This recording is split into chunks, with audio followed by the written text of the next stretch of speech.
Welcome to Write Now with Scrivener, where writers talk about how they work, how they develop their ideas, and how they use Scrivener, the app built for long-form writing projects.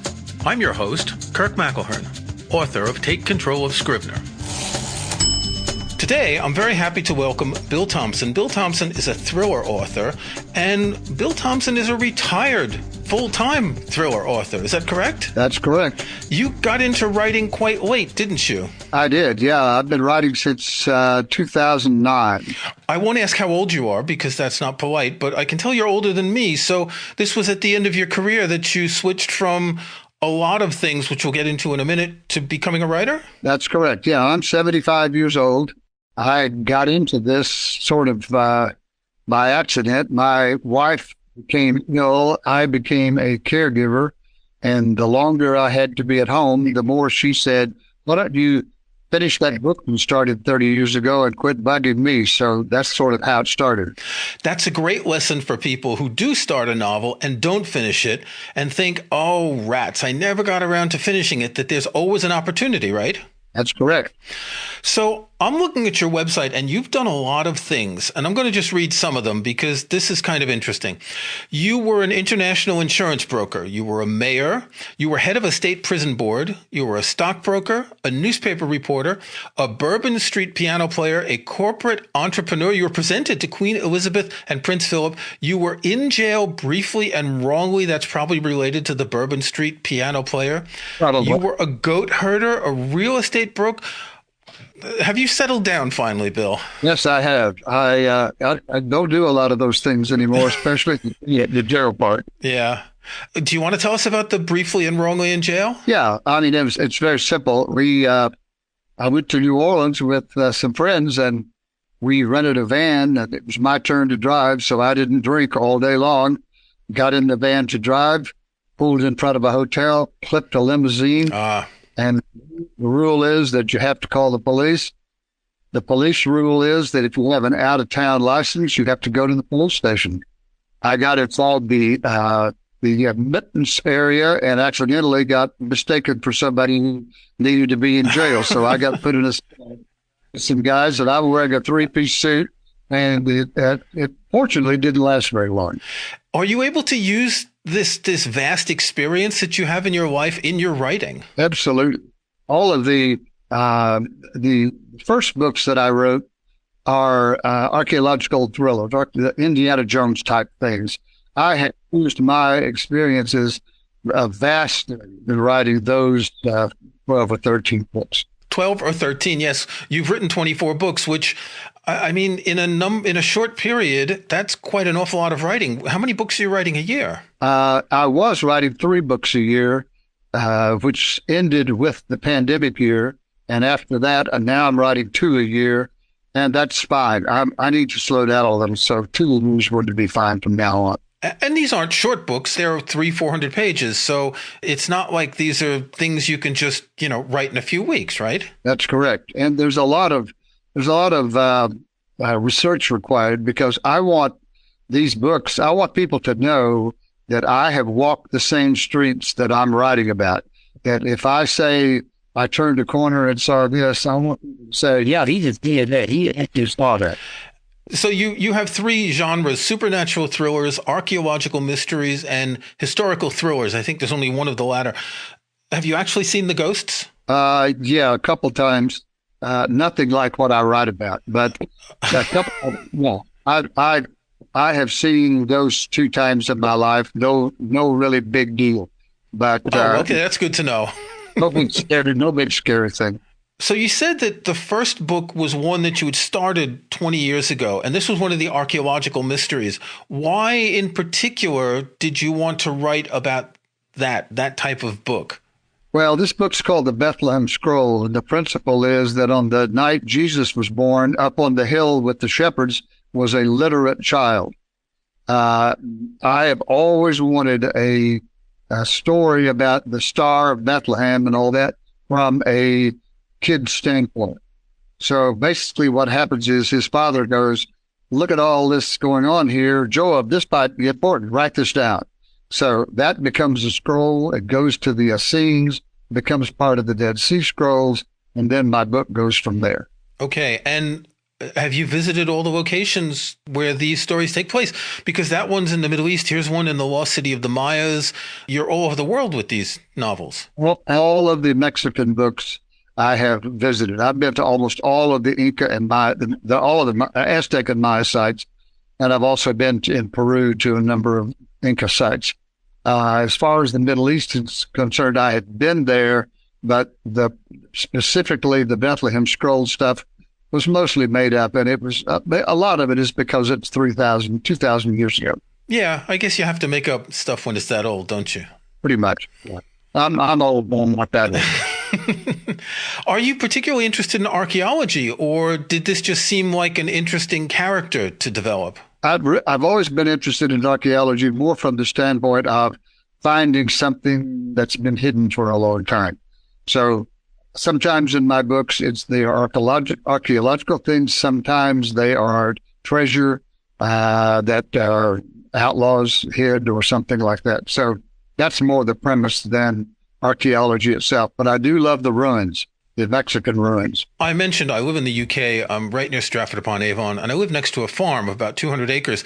And once a year, when the farmers plow, there are some people that come with metal detectors, and they go through the fields. And this is an old village, and they find a lot of stuff. And one day I was talking to one of them, and he found Roman coins and coins with the figure of King John. And it's amazing how much you can find, not even if you're a real archaeologist, but just if you dig a few feet into the ground. Yeah, absolutely. And I think that's the fascinating part of all this. So you've written 24 books. You're all self-published, and I want to talk about the business of publishing a bit. Did you try to get a normal publishing contract at first or not? Yes, I did.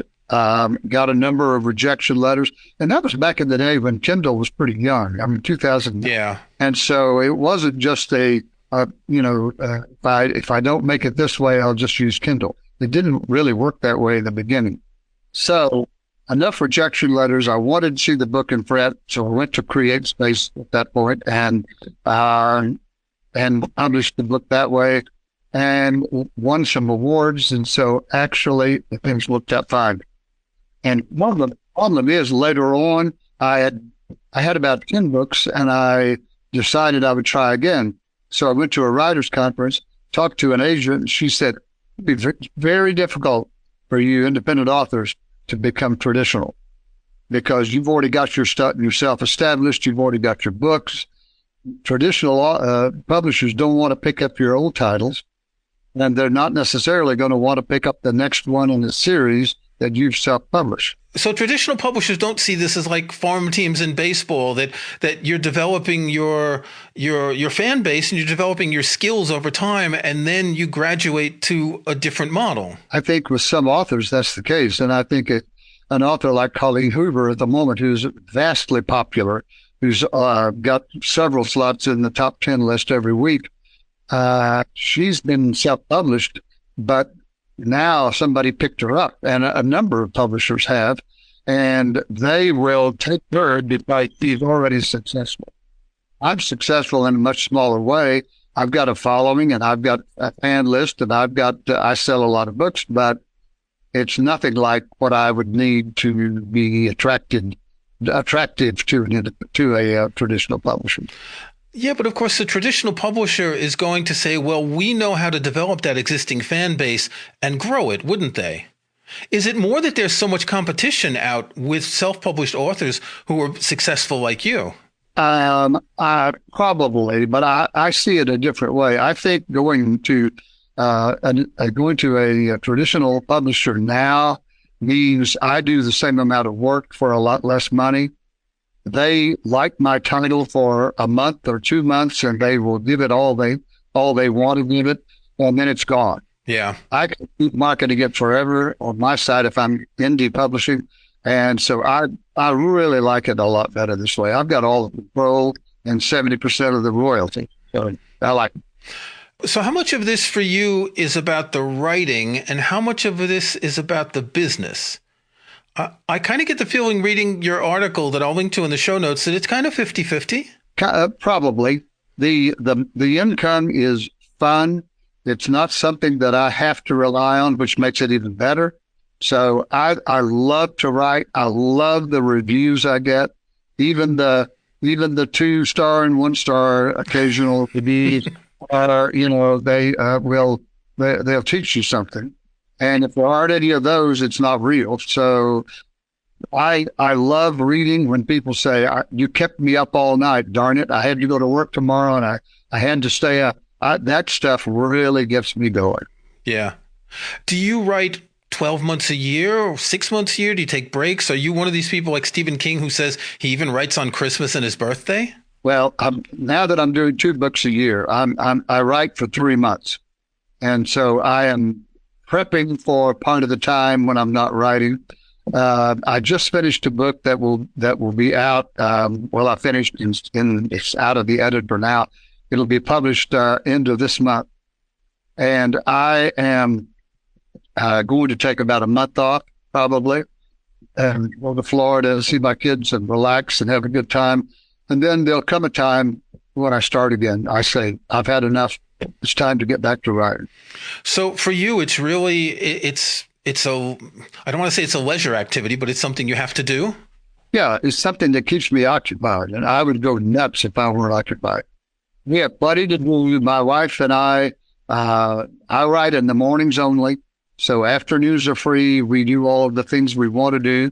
We also travel a lot, and I don't write when I travel. So I deliberately take time off if we want to go to Europe or someplace in the States. So we have plenty of time to do the things that are important. But she is a very creative person, and she does all of her things, and I do all of mine. How much of that traveling is surreptitious research for a book? It ends up sometimes being a lot.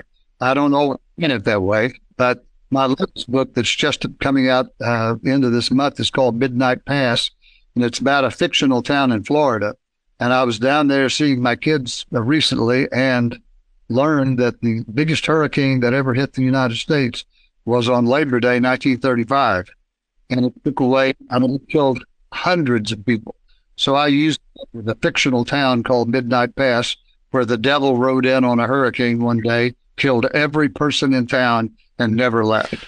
Okay, that sounds like light reading, fun to read at night in the dark. Yeah, so I hope so. Yeah. It's interesting because you seem to just want to create wild things, and that's wonderful as a writer to let your imagination go wild like that. Yeah, it's I do have a good imagination. I'm a good storyteller. My wife says, it's amazing some of the things you tell people, and I think I was there, and I don't remember it exactly like that. But, there's a friend of mine once said, "Never let the truth get in the way of a good story." So, so that's that. I enjoy writing. I enjoy all of this, and so I really like to put the words on paper. How did you deal with this when you were, selling insurance and you didn't have this way to express your creativity? Would you tell stories to the people you were selling the insurance to? Oh, no. Well, not stories. Yeah, of course, I wasn't writing at that point. So I've always, I just think I'm an outgoing person.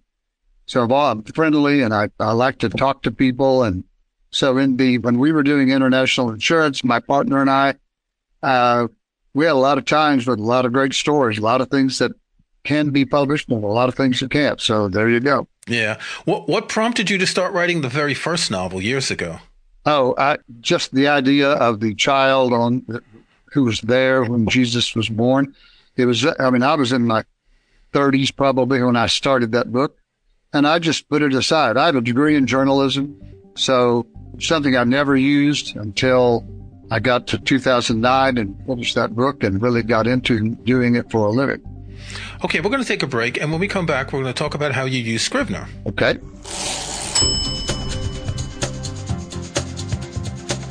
Writing a book, screenplay, or even a long article is a juggling act. You need to find the right words and the right structure, keep track of research, and refer to notes.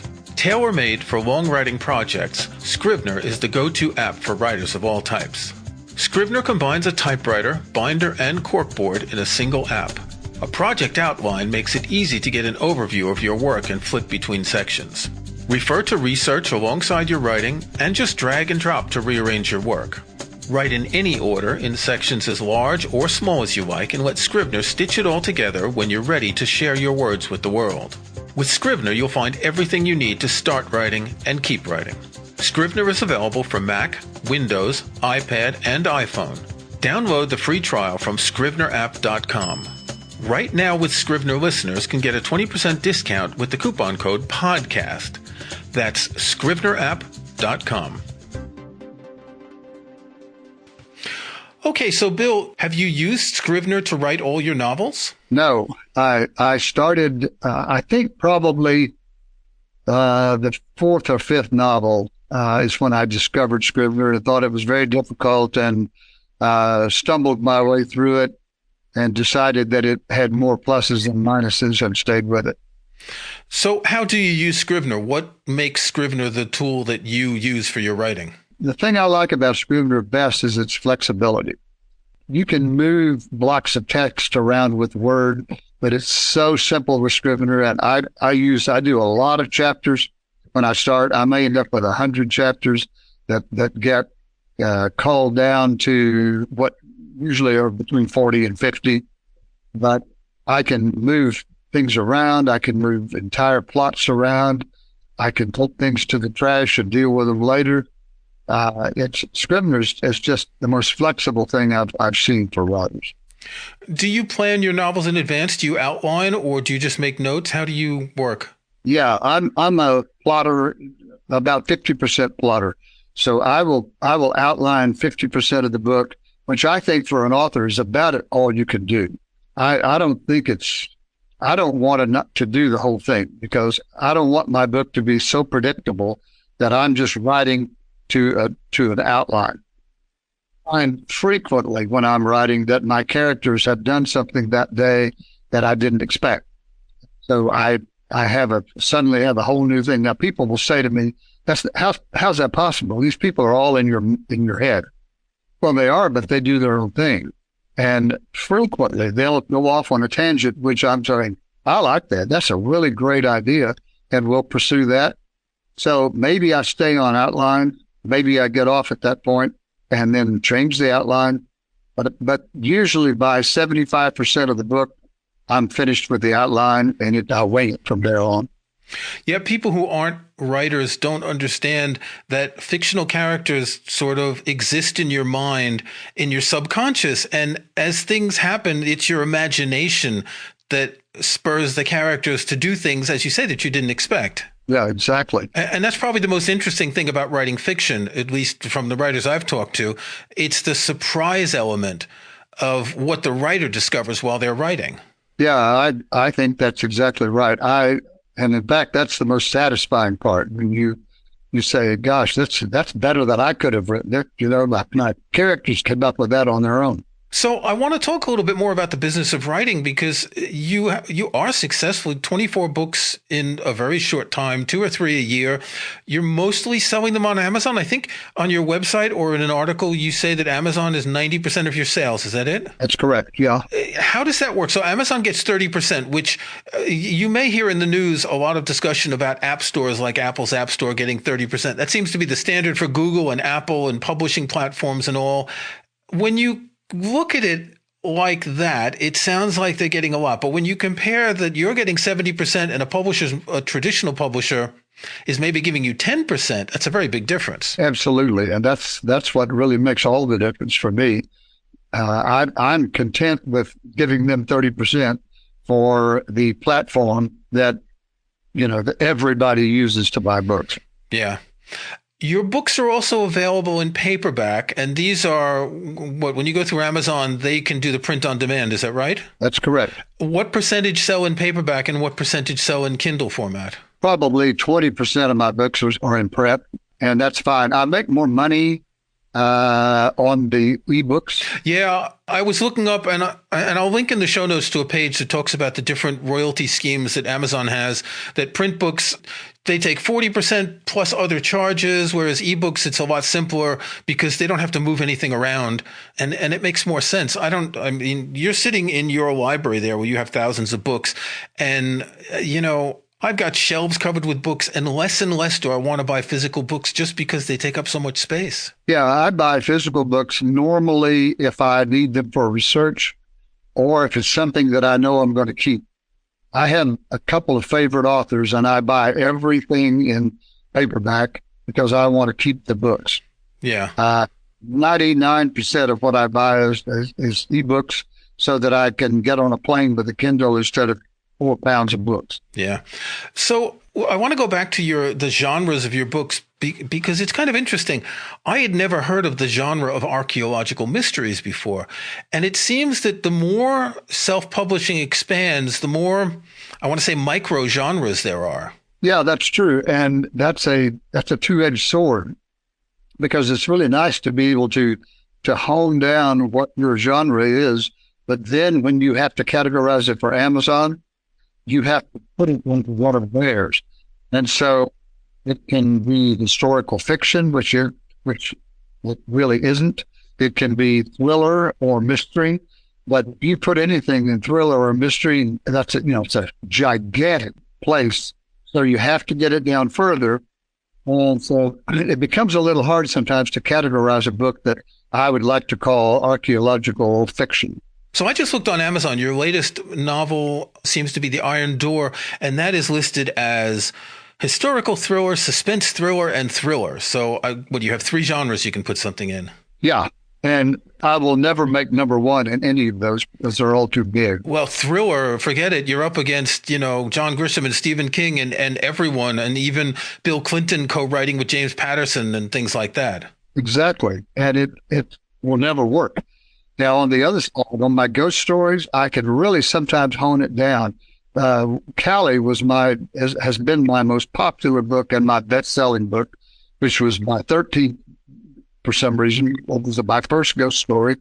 But that book, I think, it was in the ghost genre, and it was in the top 5 for a while in that category. So that's interesting. So if a writer wants to get more attention, they can choose a genre or a category that's less popular. So that one shows up in Amazon as a cult horror, ghost horror, and a cult horror again. One is for Kindle and one is for print. So if you choose a category where there's less competition, maybe you can bubble up to the top. Yeah, exactly. It can happen that way. Okay. It's an interesting way of approaching publishing because traditionally you write a book. Publisher takes it to a bookstore, and and everyone's trying to sell the book on certain merits. And in a bookstore, obviously there are fewer genres and it depends on a lot of things. But here you have a bit more control over how your book might show up when people search. Yeah, which is just one of the many things that you get as an independent author that you get to keep in your control instead of handing it over to someone else. I've got a great cover designer. I like my covers. It would disappoint me if I went to a traditional publisher and they said, not only do we not like your cover, we don't like your title. We also don't like your main character. I think at that point I would say, well, hell, I think I'll quit at this point. Yeah. I have a friend who writes mysteries in the UK, and a couple of his titles in the US were changed because they contained words that maybe Americans weren't as familiar with. And so that means that on the author's website, you have to list the same book twice with 2 different titles. And sometimes someone will buy one with the other title that they didn't know, and they'll feel disappointed because it's a book they've already read. Right. Exactly. So how many readers do you need to make a living? I'm not asking you for sales of individual books because you've written 24 books, but there is this theory by Kevin Kelly, who was one of the founders of Wired magazine, that like an artist or a band needs 1,000 committed fans to make a living. I think in self-publishing, it's probably a lot more than that. Yeah, I don't know. I've got the biggest thing in self-publishing is your email list. You've got to have a fan list because those people will get a preview notice from me of an upcoming book, and I will get 250 pre-orders in 2 days. Well, that's a great base to start from because Amazon will use that to build up my ranking. So Those things really, really help. I've got a little over 2,000 people on an email list. I wish I had a lot more. So, but I think that's the best way to do it. Yeah, a lot of authors talk about how important pre-orders are because on the one hand, Amazon's going to rank you better, but on the other hand, in physical bookstores, pre-orders have a publisher print more copies in their initial print run. So it has a lot of value for the author and the publisher, all across the board. Right, that's true in both sides. Yeah. Yeah. Yeah. One quick question about Kindle Unlimited, because I've never understood how that works. They keep trying to sell me Kindle Unlimited, but I know I'd never really use it. What are the royalties like for that? Do you get paid per book, per page read? How does it work? You get paid for units read, basically for pages read. Yeah. And it's very complicated. It is impossible to be able to ever go back and justify how they're paying. You'll never be able to do it. So you take the money and go. But Kindle Unlimited is very important because a lot of people use it. I mean, lots of people. Yeah. Yeah. And they'll discover your book without making a commitment, and maybe they'll end up buying other books and telling their friends about it and all of that. That's exactly right. There are more and more indie authors, and it's interesting. It's not yet a counterweight to traditional publishing, but you sound like someone who's in the loop with what's going on, and you talk about going to writers' conferences. It looks like indie authors are starting to have a big weight in the publishing industry in general, aren't they? Absolutely. Yeah. It's just such a huge number of people that they have to be listened to. So, yeah, I mean, you look at Publishers Weekly, I take Publishers Weekly, and they, every week almost, is more and more of what the impact of indies are doing with the industry. I think it's great, but there's a hell of a lot of us out. Yeah, and I think the publishing industry in general is scared because it's something that they can't control, but they also can't quantify. They don't get the same kind of sales data that they can get for physical books that are sold. So they don't really know what's going on. And it means like there's this tip of the iceberg, which is traditional publishing, and then there's all the rest underneath that is out of their control. And I think this is actually an exciting time because more authors can make a living, and you want to write and people want to read. Yeah, I agree. And Amazon occasionally will come out and tell you how many authors they have who make more than X dollars a year, say $100 a year. It's a very, very small amount. From what I've read, there are 1 in 10,000 who ever sells more than 10 books. Yeah. Independent authors. Yeah. Well, that makes me happy, at least, that I could sell a lot more books than that. Okay, I like to ask my guests if they can recommend a book that they've read recently that they really enjoyed. What have you got? The Daniel Silva books. Daniel Silva is a wonderful spy author. He is the best, in my opinion. And his Gabriel Allon series, those are the best books in the world. You can read them standalone, but I would suggest going back to number 1. He's got 22 right now. I cannot tell you what the 22nd one is, because it's out, but I haven't finished the 21st, and I have to savor these. I have to wait a month between them because I will read them all in 5 minutes. They're the best books I've ever read. Okay, Bill Thompson, thank you very much. Link in the show notes to your website, and supernatural thrillers, archaeological mysteries, and historical thrillers. I just love that. Thanks for joining me, Bill. Thank you very much. I appreciate the time. If you like the podcast, please follow it in iTunes or your favorite podcast app. To learn more about Scrivener, go to scrivenerapp.com. Join us next month for another conversation on Right Now with Scrivener.